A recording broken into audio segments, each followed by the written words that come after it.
प्रेत लोक कहानी दहशत की। दिवाली का राक्षस। दिवाली का त्योहार हम सभी बहुत धूमधाम से मनाते हैं। दिवाली के आने से हफ्तों पहले ही बाजारों में भीड़ और मानो हवा में एक अजीब सी खुशी हो जाती है। पर दिवाली की रात पूरे साल की सबसे बड़ी अमावस की रात भी होती है। ऐसा माना जाता है कि दिवाली की रात भूत और प्रेतों की शक्तियां बहुत बढ़ जाती हैं।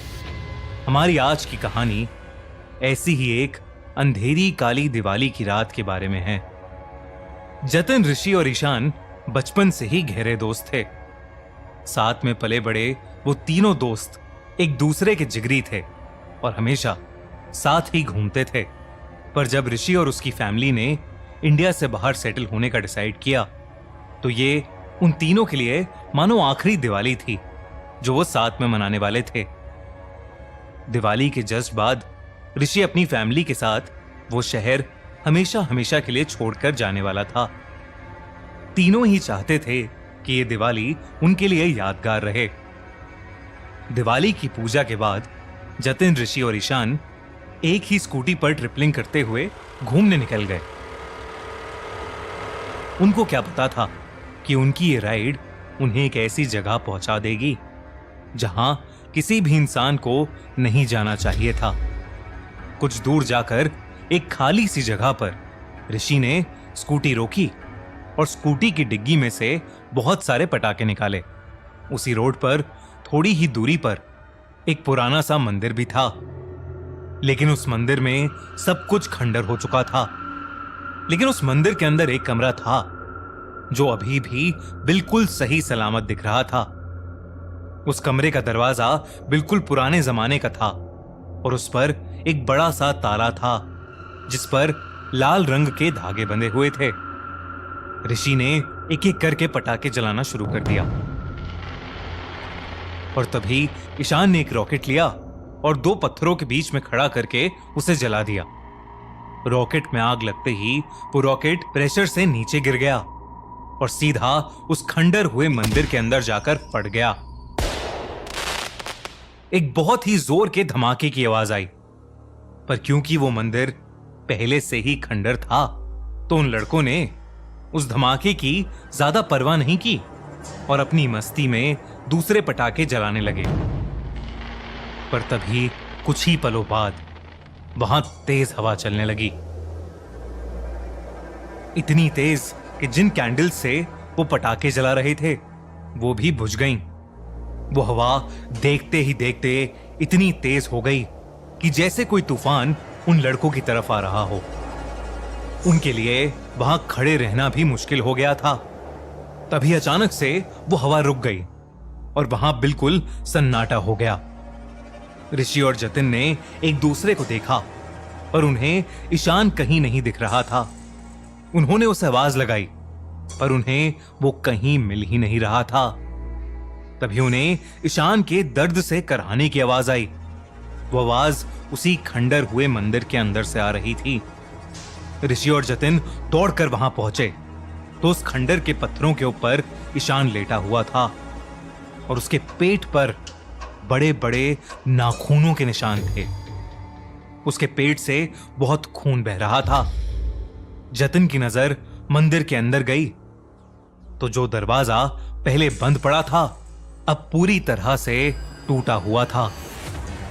उन्हें कुछ भी समझ नहीं आ रहा था कि तभी ईशान की आंखें बंद होने लगीं।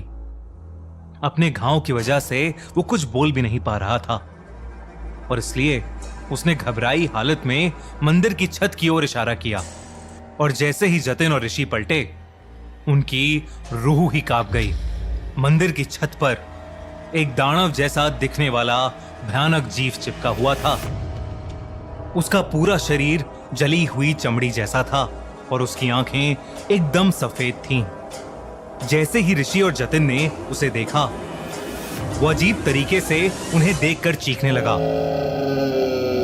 वो तीनों बहुत ही बुरी तरह डरे हुए थे। ऋषि और जतिन ने ईशान को उठाया और उस मंदिर से बाहर भागे।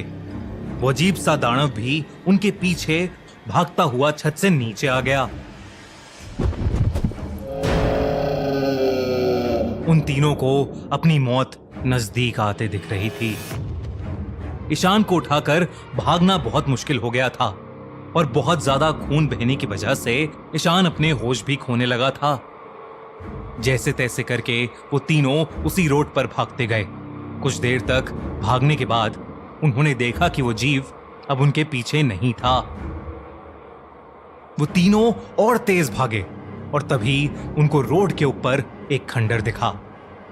जतिन की नजर सामने रोड पर गई तो उनकी स्कूटी वहीं खड़ी थी। ये देखकर वो बहुत डर गए क्योंकि इसका मतलब था वो वहीं पर वापस आ गए थे जहां से भागकर वो निकले थे। और जो खंडर उन्हें दिख रहा था वो वही खंडर हुआ मंदिर था जहां पर उन्हें वो राक्षस दिखा था। उस मंदिर के बंद दरवाजे के अंदर एक छोटा सा कमरा था जहां एक मूर्ति लगी थी और वो मूर्ति किसी और की नहीं बल्कि उसी दानव की थी जो उनके पीछे पड़ा था। उस मूर्ति के नीचे लिखा था जय खंगूर देव। वो तीनों बेहद डर गए थे। उन्हें समझ नहीं आ रहा था कि वो कहां पहुंच गए हैं। ऋषि ने मदद के लिए अपना फोन निकाला पर उसके फोन में नेटवर्क ही नहीं था। उसने उस मंदिर की एक फोटो खींची और ईशान को उठाकर वो दोनों स्कूटी के पास ले जाने लगे कि तभी उन्हें अपने पीछे से एक अजीब सी आवाज आई। उस दिवाली के दिन के बाद ऋषि, जतिन और ईशान कहां गए ये किसी को नहीं पता। पुलिस को उस मंदिर के पास से सिर्फ ऋषि का फोन मिला था जिसके अंदर उस खंडर की एक फोटो थी।